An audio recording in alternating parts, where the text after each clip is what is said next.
How have you been? I've been pretty good. I Yeah. slept okay last night. How about you? Oh, you got good. Well, I don't really know.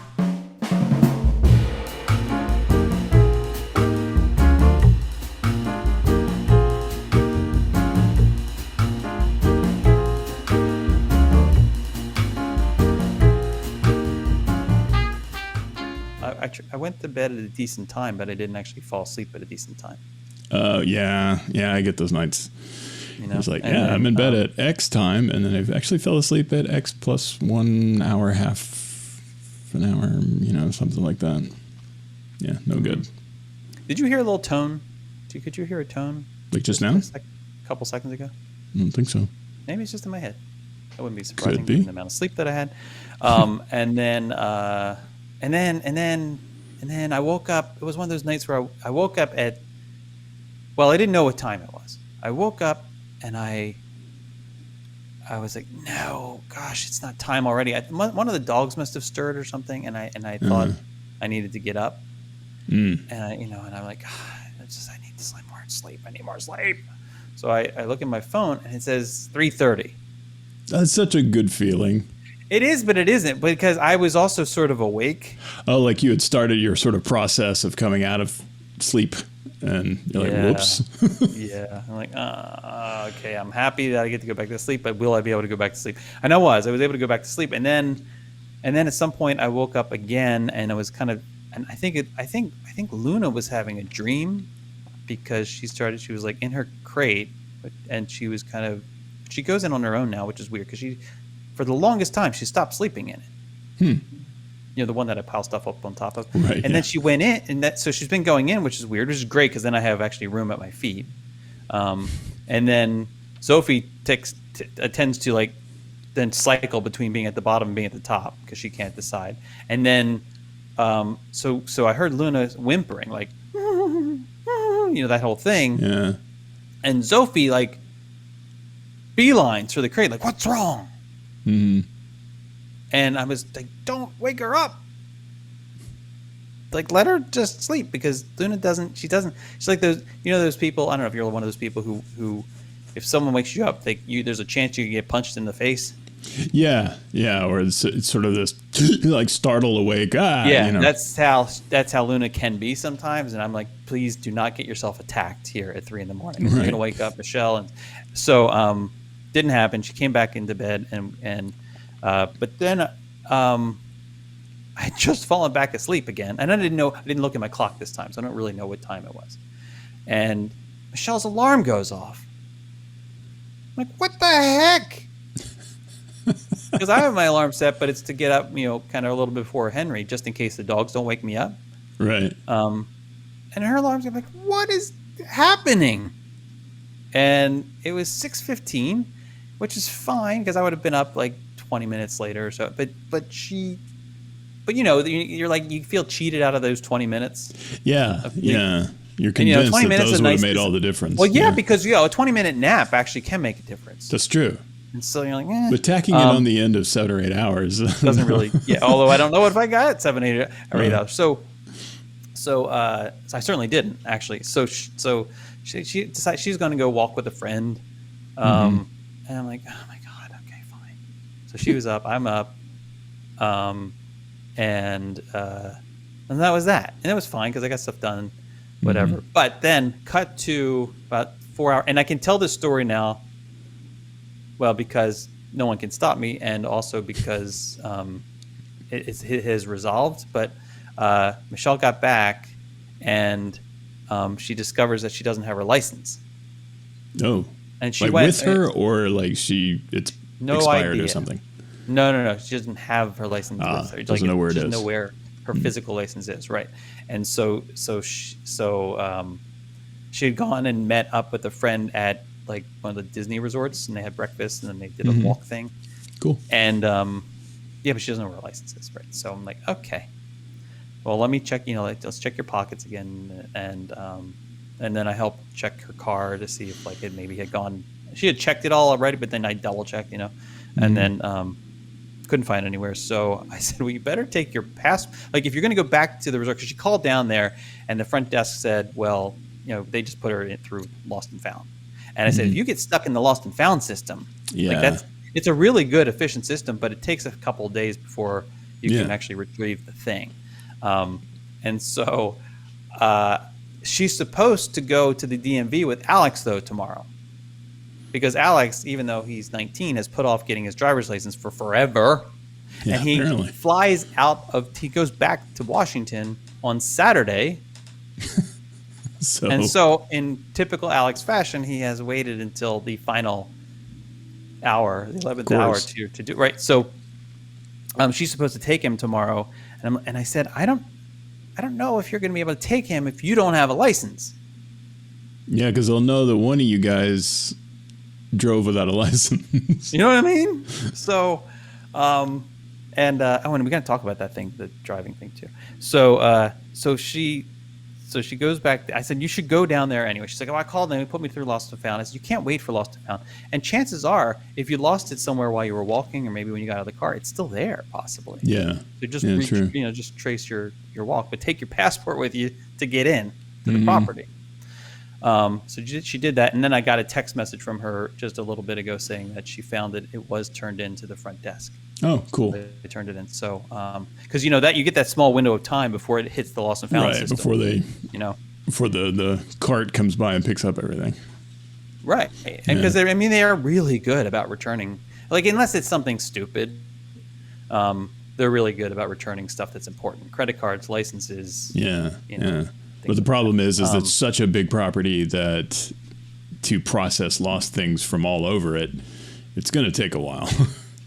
To put it somewhere central. Yeah, but it's amazingly efficient in terms of being able to go online and register yourself, and then it matches it up with you. I mean, it's really pretty incredible.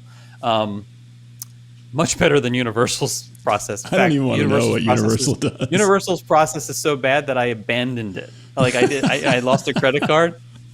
I had lost a credit card, and their process involved. They use the same third-party contractor system. So actually, technically, it should be just as good. Right? Except to pick this up, I had left my credit card, like when I paid, I had left my credit card like in the payment thing. And this is what happens when you drink margaritas at the Mexican restaurant there in City Walk. In the City Walk. And then we went with friends to go to the Halloween Horror Nights thing. This was a couple years ago. And then I discovered like the next day that I had lost my credit card. And I remember I was like, that's the last time I knew I had it, was at that restaurant. Call the restaurant, you can't, they whatever, they don't keep it. They turn it into lost and found. And then you go through the process of registering in the system and everything. And then I got an email a couple of days later saying the credit card was located. This is where you return to. Where you return to is in the park. And not just in the park, but this like place all the way in the back of the park. What? You have to actually go into Universal Studios. Get a ticket.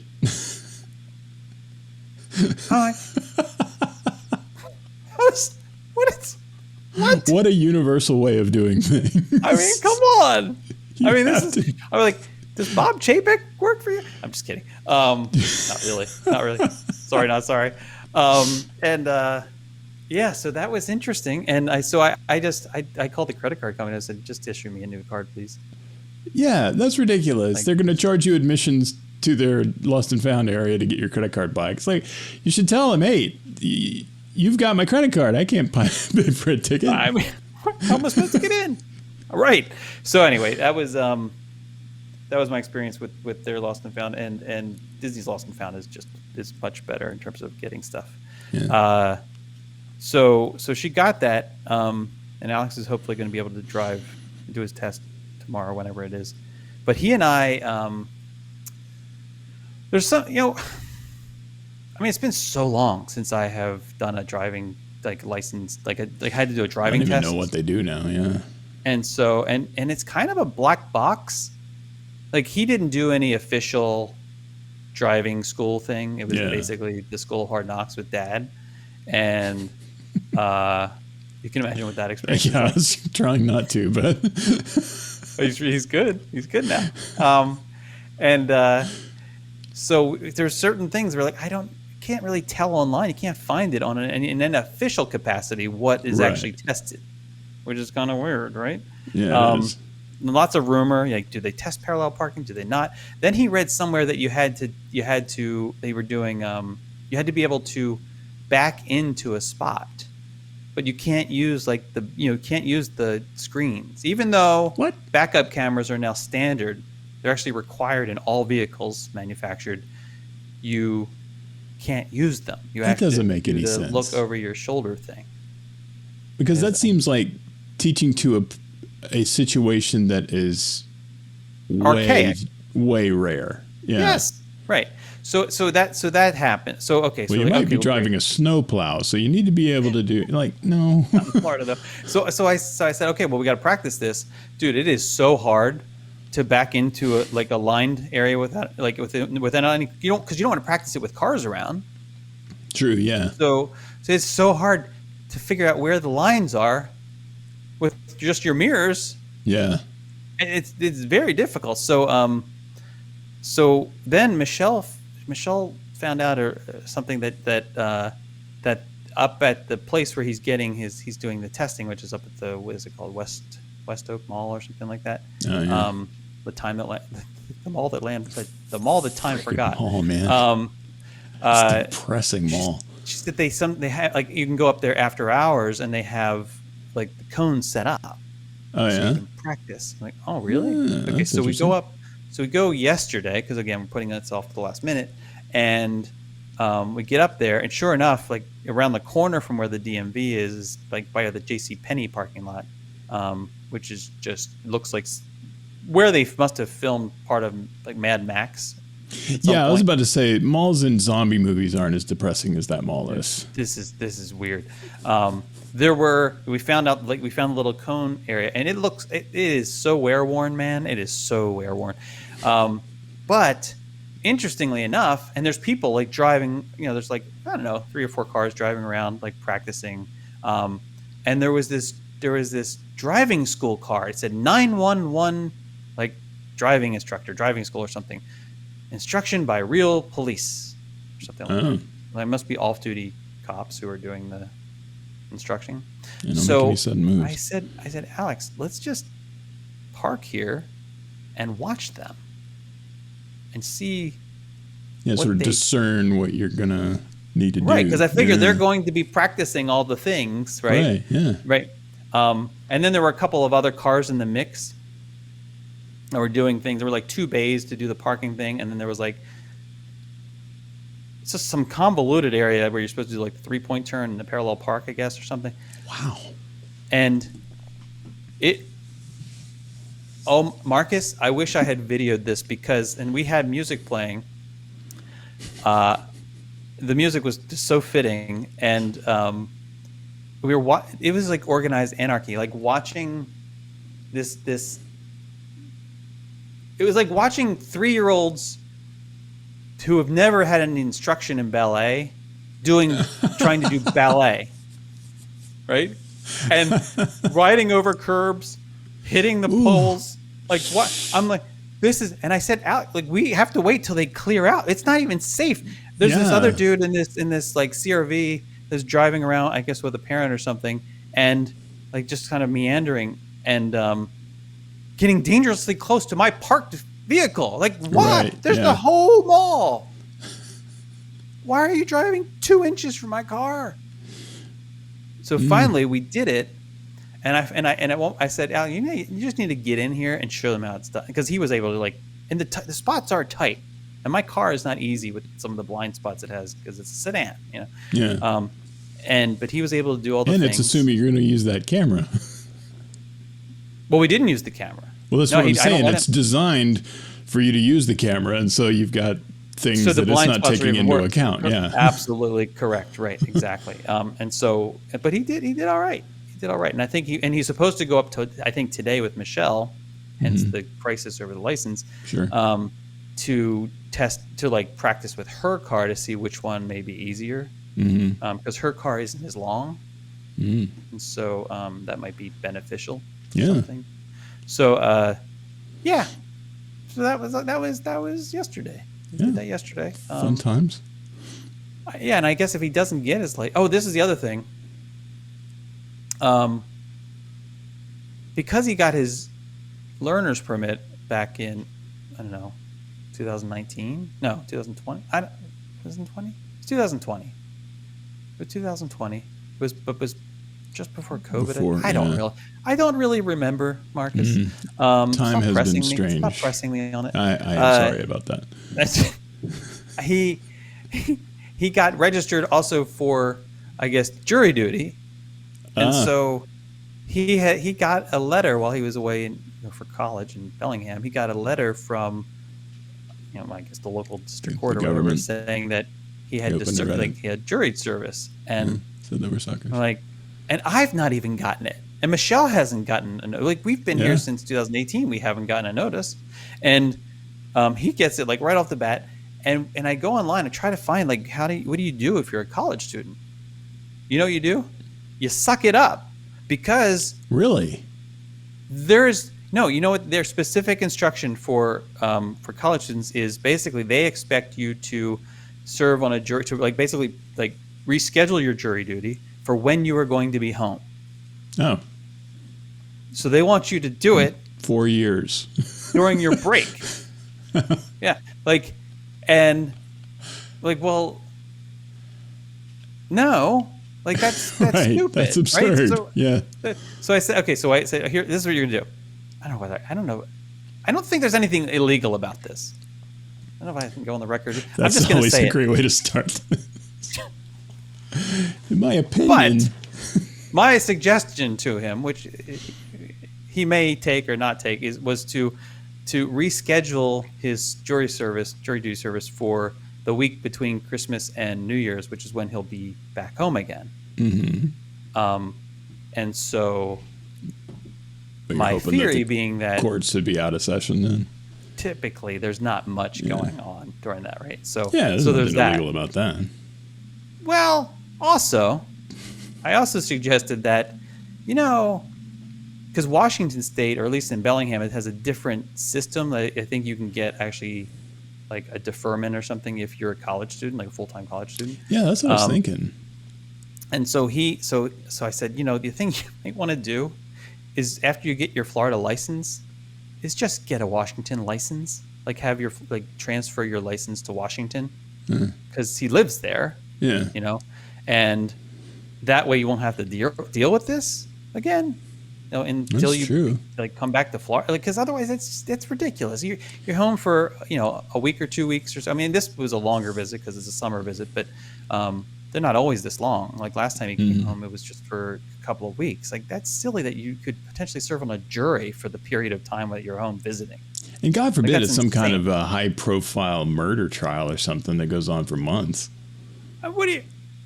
No judge in the world is gonna make somebody like that settle. That's anyway. And the thing is that even if he did sit for the jury selection pool or whatever, both sides of that are probably going to be a college student, no thanks. It's exactly. Yeah.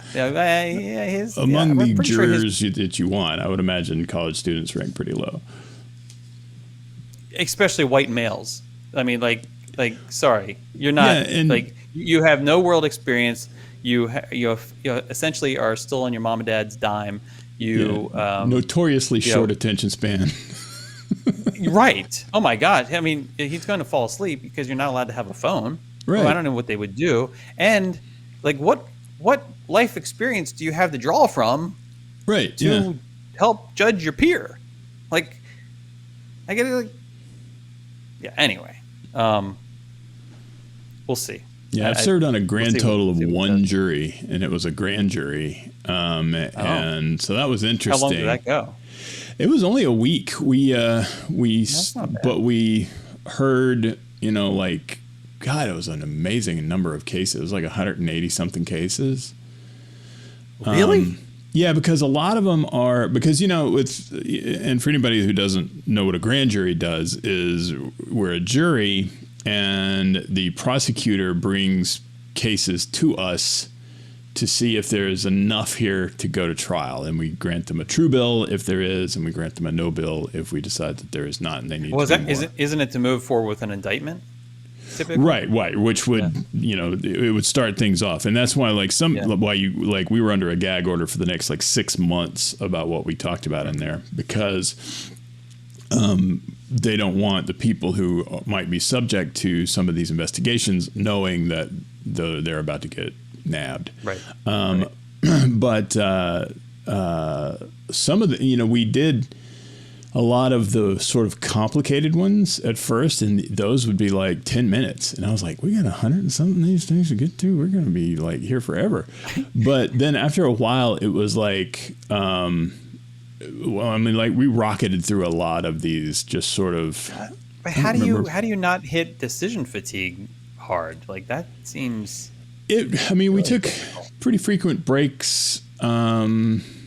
And doesn't stuff start to run together after a while? And they're presenting evidence after evidence, boom, evidence, boom, evidence, boom, evidence. It's good that we make the decision right after the evidence, because if it was here's 5, now which of those do we want to go? Then I would be totally screwed. Okay. But the cases are different enough that you're not. And that was the case with the first ones. These were really elaborate, drug investigations and things like that. And those were really interesting. But then some of them were negligence because of a stairs or something. I don't know. It was some were civil as well. I don't know that they were civil. I don't think so. But they were a criminal negligence. Yeah, and just sort of more or less open and shut stuff because the cop or the DA or whatever would be all right, this is this, we got this, pretty much, it's pretty open and shut. All right, go, and the thing that I had the problem with was the other people there. We had one guy especially who was trying to try these cases.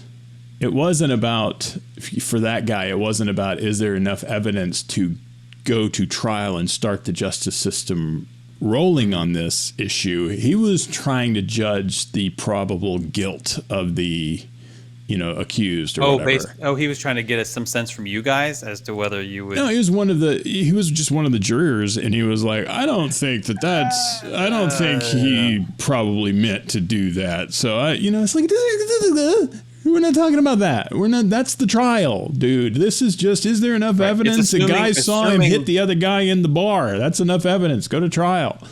Right. We'll let that jury figure out whether he's guilty. That's not your job. Did the judge tell him that on a regular basis, or did? Well, the thing is that the judge isn't there, and the DA guy is the one that's in charge of this, and he has to leave the room while we deliberate. So we're deliberating on our own. No grown-ups in the room. Right, exactly. And so, having been raised by, lawyers, I kind of felt obligated to sort of be the spokesman for the system at that point. I'd be all right, now we got to be careful that we're not litigating this case here, okay? We're actually just, can this go to trial? Can this not? Right. I think it's pretty obvious. You got instruction, right? Yeah. Yeah, but that guy, I don't know. He was he watched Boston Legal a little too much or something, and wanted to be Mr. And it was almost like he was not wanting to be a jury in this trial and determine guilt. It was almost like he was wanting to argue for one side or the other on some of these. And it's like, dude, did you try to get into law school and you couldn't or something? You're right. What's going on here? Freaking Jimmy Smits over here, LA Law. But watch the elevators. Yep. I like a fresh bowl. That's Ally McBeal. I think. Well, I'm glad I haven't had to do it. I mean, I know it's the whole citizen's duty thing. You get $10. Thanks. I mean, you get more money these days for getting a vaccine than you do for serving on a jury. I got $100 from my company for getting vaccinated. Did you? Tax free. Yeah. Nice. Good for you. And you had already done it, probably, right? Yeah, I had. I didn't even know they were going to do that. So I was like, well, there you go. And if we get 70% of our employees done, we get another $100. Really? Oh, it's that kind of incentive. Oh, that's pretty good. Maybe I should. We'll see. I mean, my people. I don't know that these people, with the problems that they have with the vaccine, I don't know that $100 is going to. Well, you heard about the FDA approval today. Oh, it did go through. I had not heard. Full clearance for Pfizer. Cool. Now we'll see what the new excuse is. I do think there's a small percentage of people who are waiting for that for whatever reason.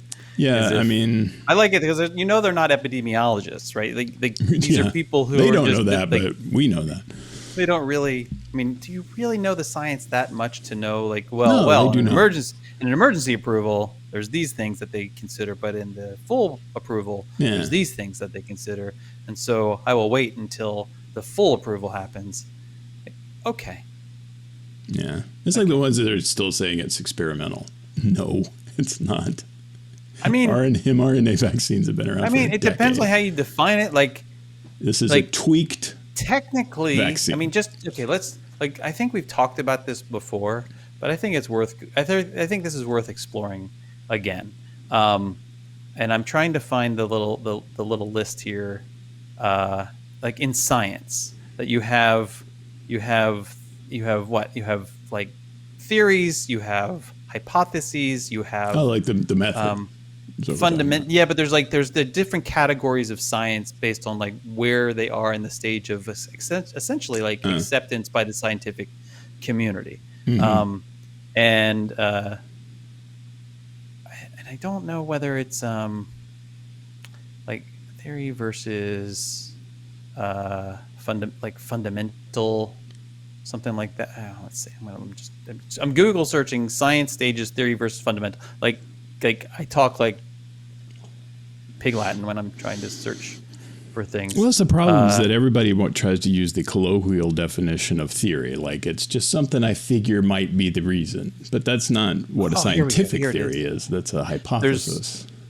There's hypothesis, predictions, laws, and theories, but I think that order might not be right. No, theory and law is what that should be. It flips around, right? So hypothesis, prediction, law is the end result. The last theory and law, right? But it's surprising, like how, like it takes sometimes centuries for something to be considered law. Yeah, like laws are very right? rare. Like it's huge. Gravity currently is still a theory.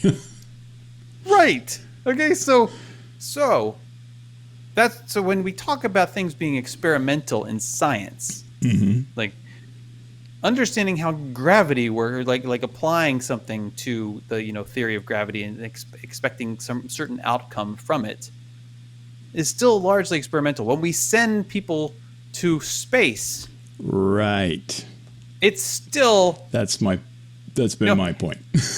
When we fly airplanes, yes. It's like a lot of the way the airplanes operate is based on laws, certainly, because a lot of it's Newtonian. Yeah, absolutely. But there are certain things that still operate within the realm of theory. Yes, absolutely.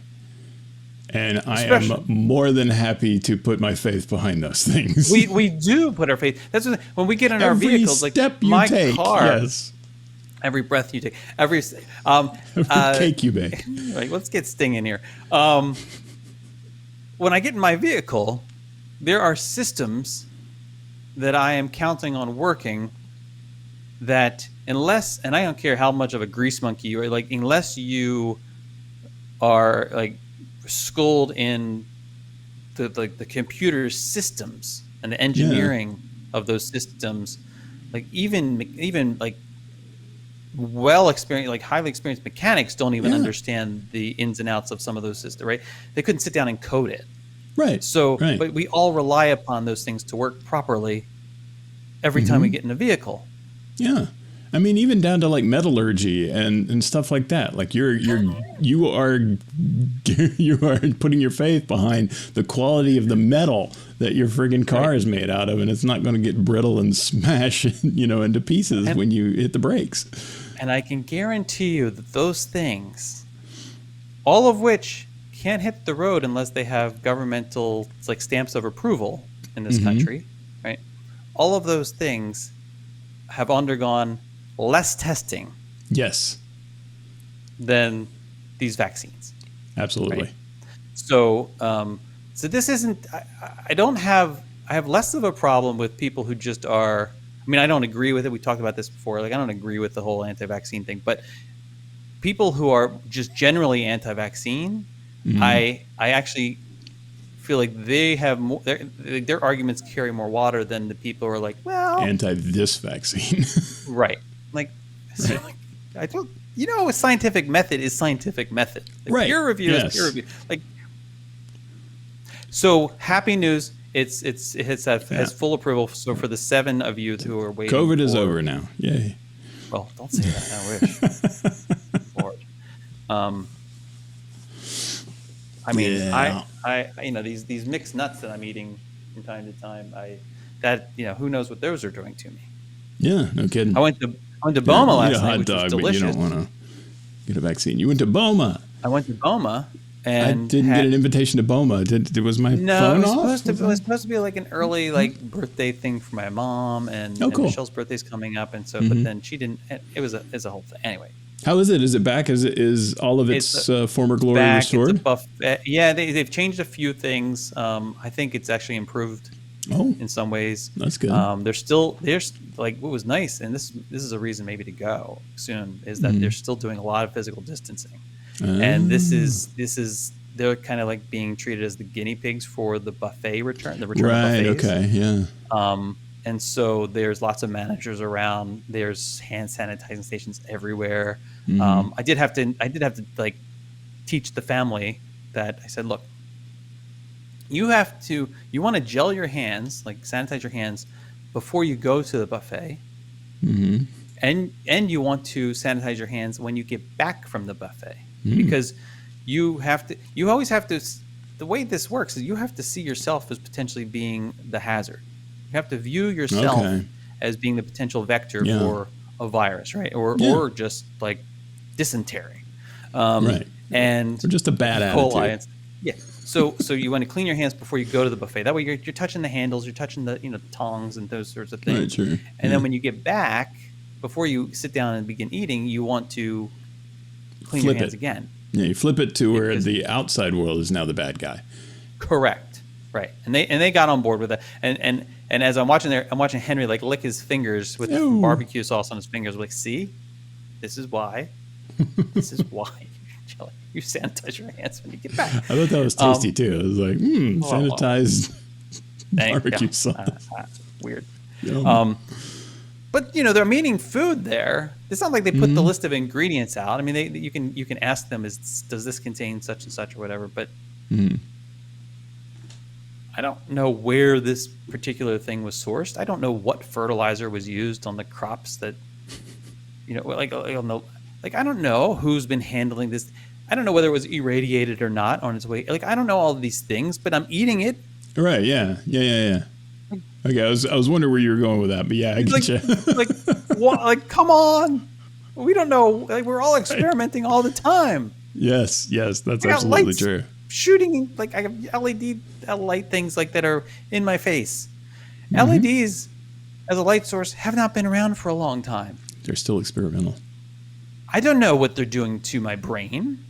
It probably isn't good based on recent experience. You can't sleep without plugging up the peephole. That's clearly they're having a problem, causing issues. Well, that's been a problem before LEDs. I can tell you that. Maybe so.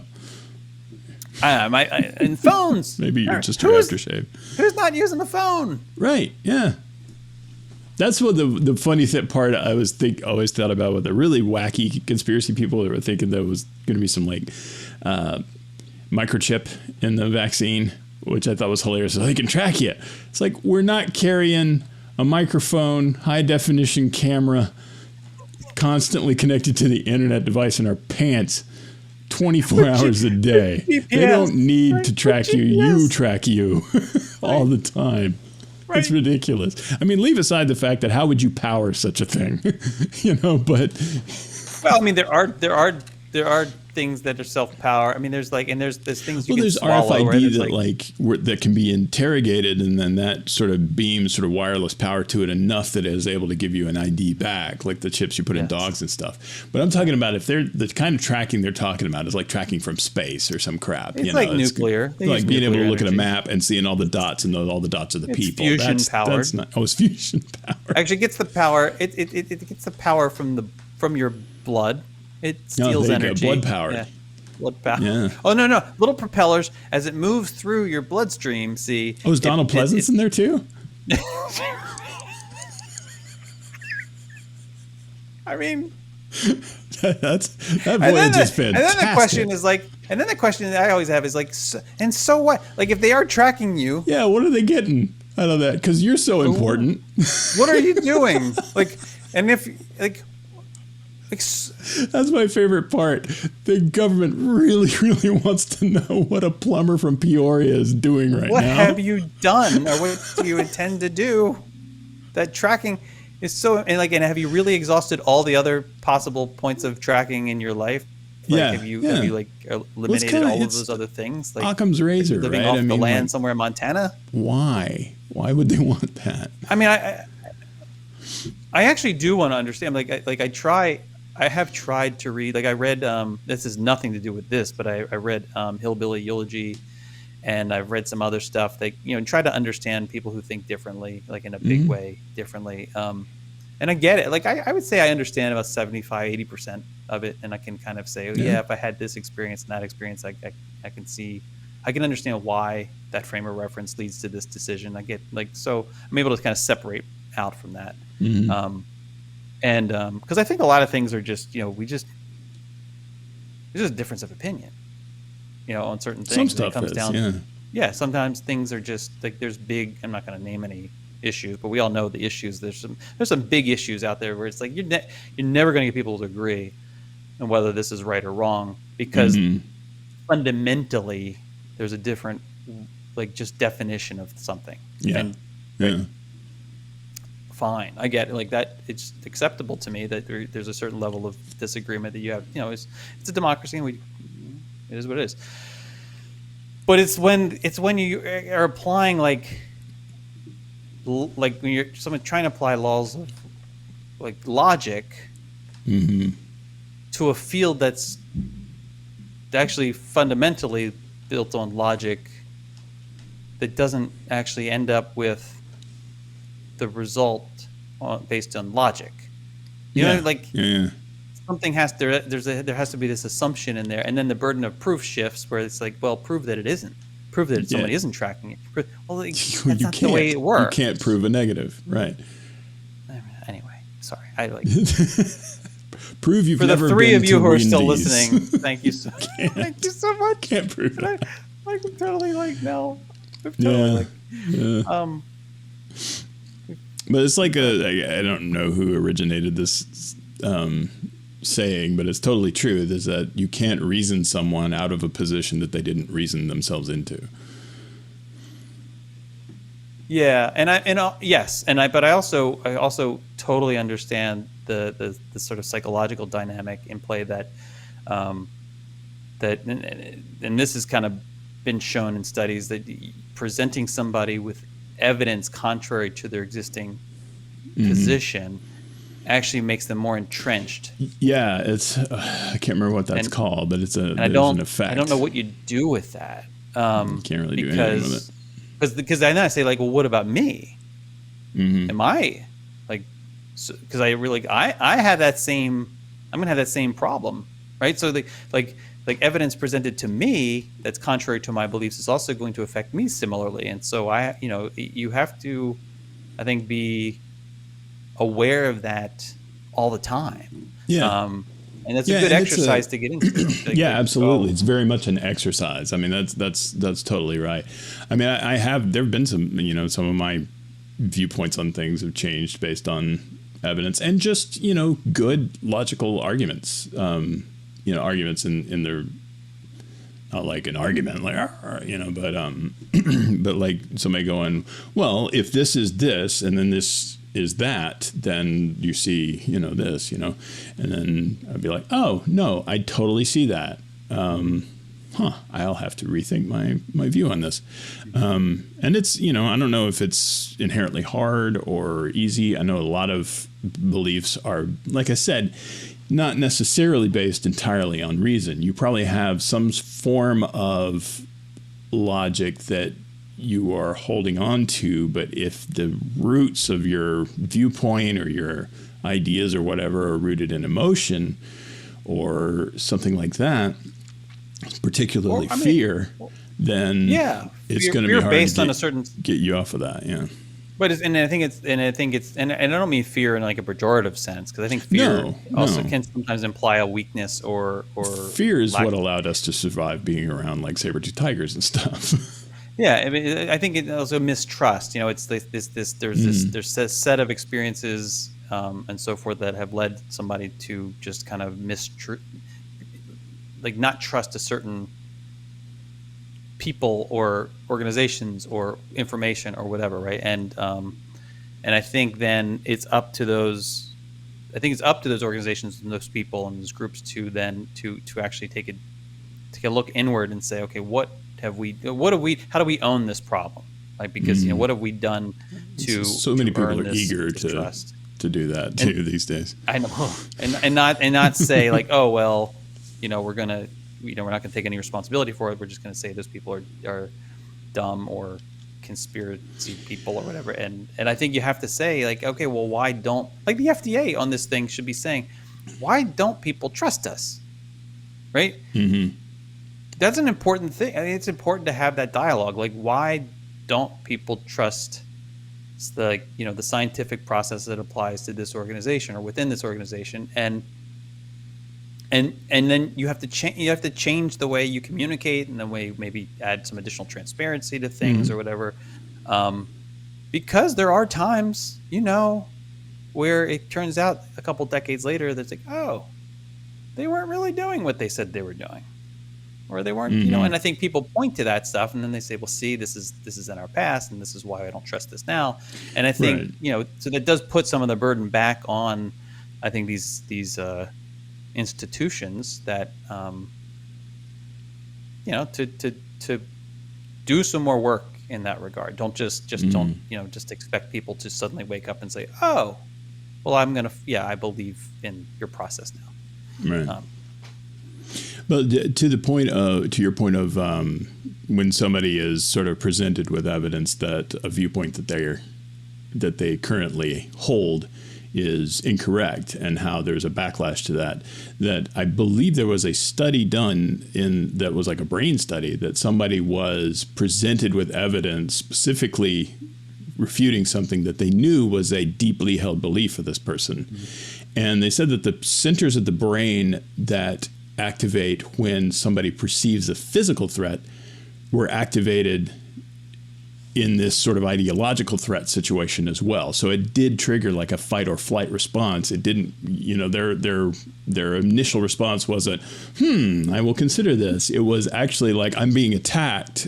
And so their response was a lot more either violent, or they wanted to flee, basically, which is interesting. And that's just, how the brain is wired up. You have to kind of take that into account, I guess, when you're presenting this stuff, this information. Right. And I think that's what I mean. Like, I think that it's going to take a serious effort, and it's going to take decades. Yeah, it's going to be a slow process. And it's the same thing because we the stakes are so high. People people in the head that are taking advantage of this, though, and are trying their best to. There's always going to be those people. Though. Yeah, there is. I mean, but that's why we have to figure out, not literally smack them in the head, but figuratively smack them in the head by, either, I don't know, deplatforming them or fining them or something. Yeah, I mean, but it's the same people who will try to price gouge, when absolutely things happen, a storm is coming or something, and it's the same idea. It's just other lack of concern for your fellow man, as long as you can get something for yourself. Yeah. Yeah. Anyway, Makes you a horrible okay. human. Well, that was fun. Um, It's Monday, man. well, I mean, This is what you get. welcome to Monday afternoon. I know, like that. It was so heavy. Wow. You should probably So, poop. put a note. Color of poop. We need to put like a little warning label or something. Like, you may want to skip to minute blah blah blah if you're not interested in. I'm looking for some fun pins now. I'm just going back and saying, what can we possibly talk about? I can't. No, you already talked about kites. Already talked about shirtless dad. I already talked about wedding attire. Yeah. So, there's some other ones here. So the last one you sent me was the humming search. Oh, right. Yeah. I mean, this is probably not new to many people, but it's amazing to me that we live in an age where you can search for music by humming. I've never had that work for me. I know this. Well, I historically haven't either, but it's actually gotten a lot better. I haven't tried in a while. And apparently you can do this with Google, which I didn't. Google, know. really? Yeah, but I didn't try it with that. I tried it with SoundHound. Yeah, that's one I use. And the results were interesting. Yeah, they were interesting. They were a little all over the map, but it actually did work. And I'm trying to see if I can remember which song it was that I. Doesn't it give me my history? There's my history. Humming Muskrat Love, and it's like, this is Mozart. Right. You're like, right? I know. Here it is. That's another result. Okay. So the song I was actually, surprisingly, this all comes from this moment right after Impressions de France. Mm-hmm. And all roads lead back to Impressions de France. And so we're leaving Impressions de France the other night, and there was this little tune playing overhead, and I'm like, I know this tune. I like this tune, but I don't think I have it in my music library. And so, like, two boys were with me, and they said, well, you can just hum it. You can do the humming search, and find out, like, does that really work now? Like, oh yeah, blah blah blah. So I tried it on SoundHound, and the tune is actually it's called A Man and a Woman. I don't know if you're familiar with that. I am not. Well, I'm going to make you familiar with it. A man, and I'm not even going to try to attempt to hum it right now because it's embarrassing. Let me see. I can just play a little bit of it here.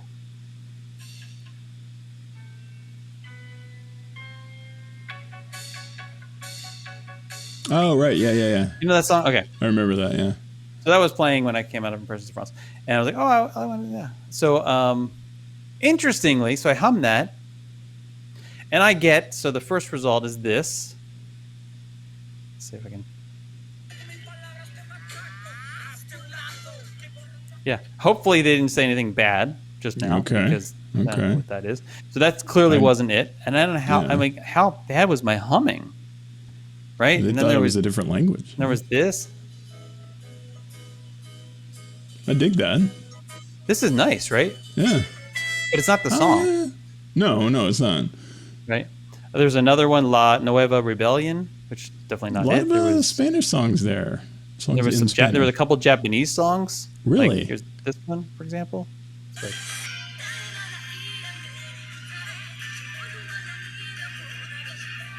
wow. that doesn't even sound Japanese. It sounds almost, but it's written in Japanese. So anyway, it sounds like a but no, theme and to then some and it spy did give anime me or right. something. It did give me this though.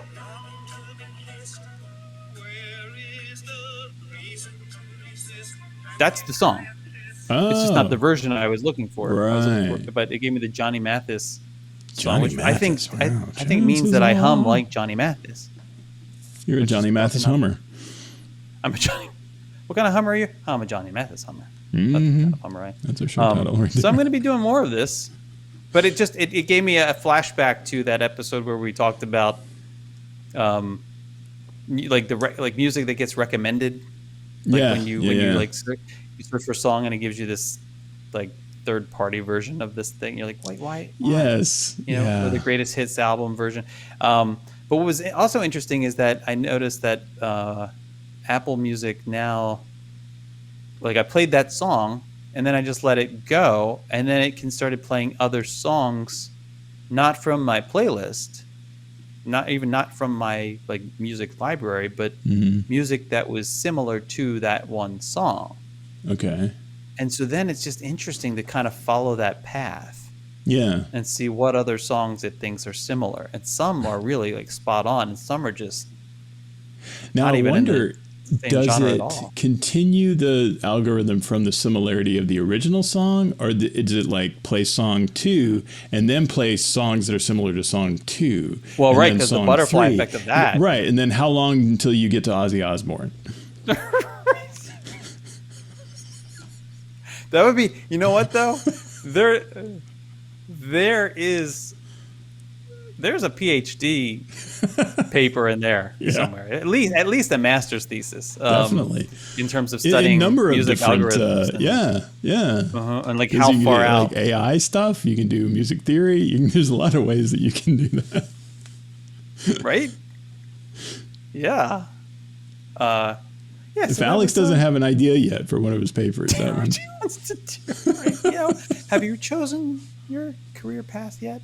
I had this conversation with Henry the other night. We were talking about um, it was some evolutionary biology kind of topic, and um, and he could see in his face he kind of had this moment of crisis where, because he's also interested in aerospace stuff and engineering, and he's got a lot, and he's a very creative kid too, so Yeah. there's that piece, and he kind of like had this like, I don't say I'm really interested in this, but I also want to, like, like, I don't know what you would do. I remember he said, I don't know what you would do with it. Like, he meant like a career standpoint. Like, Yeah. I said, Henry, stop. Yeah. Like, you're in 10th grade. That's where you're Just supposed to be right now. Is all follow these things your seem awesome. passions, right? Like, Yes. don't worry, like, especially if it's in the STEM field of some sort, because they all converge anyway.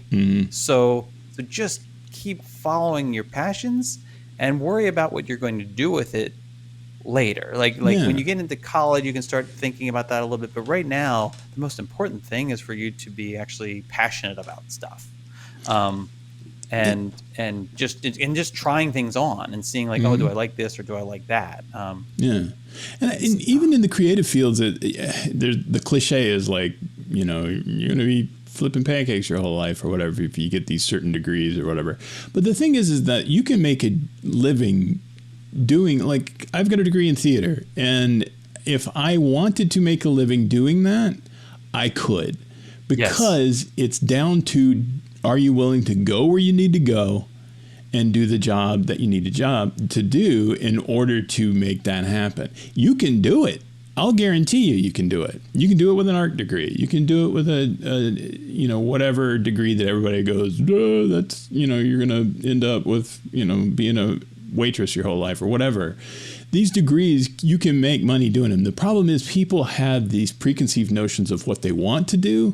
I want to go to New York and do blah, blah, blah, blah. Well, now there you may have a problem. If you're okay with going to Peoria, Illinois and starting your acting career there, I'll bet you can.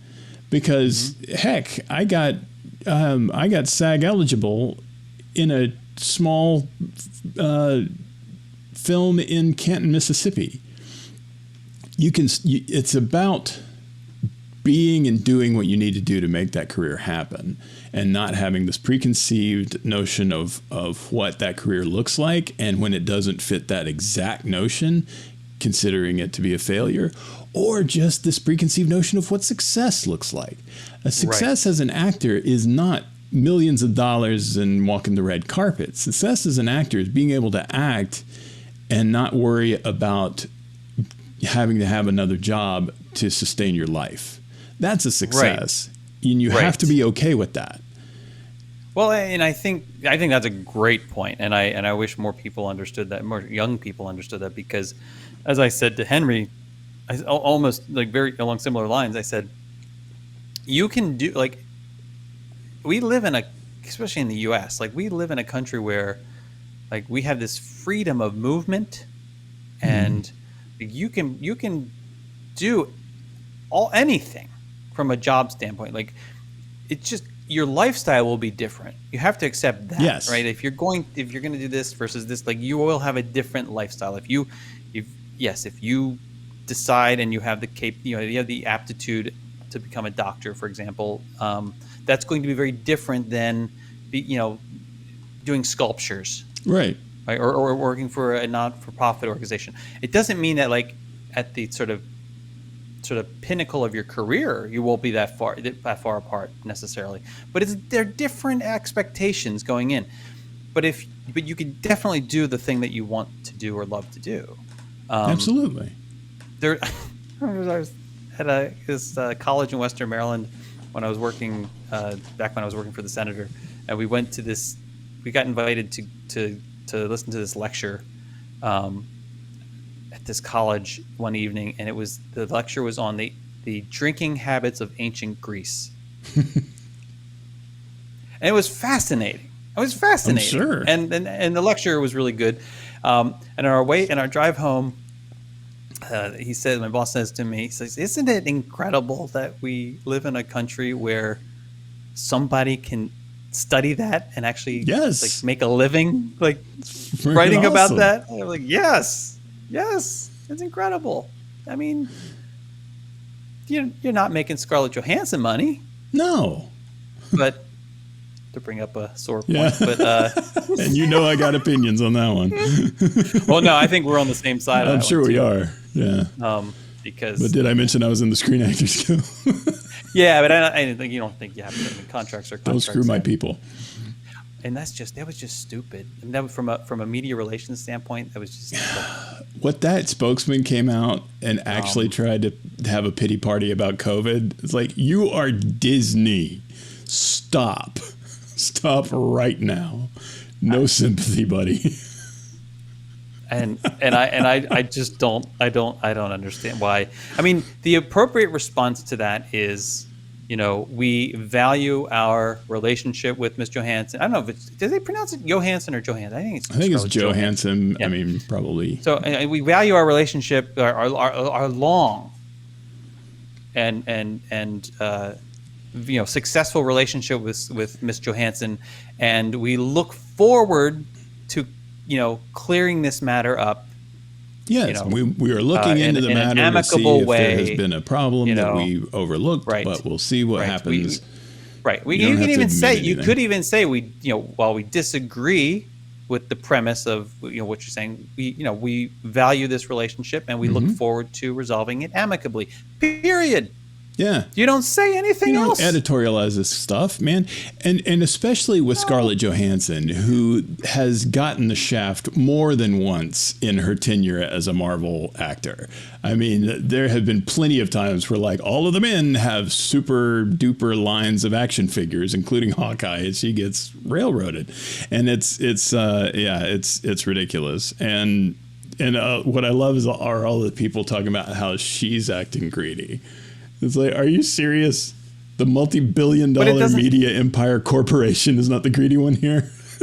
Right. I mean, you either. That's. And this goes back to those things where I would actually, if someone says, "Look, I think both sides are wrong in this. Like they're both are making like buku dollars, and neither one of them have, any reason to be upset about whatever." Okay, I kind of understand that point of view. I disagree, but I understand the point of view. Yeah, I guess. But to say that one side, like one very vehemently publicly traded company that laid off thousands and thousands and thousands of employees to protect the bottom line, going to say, at the same time that they provided executives with raises, is going to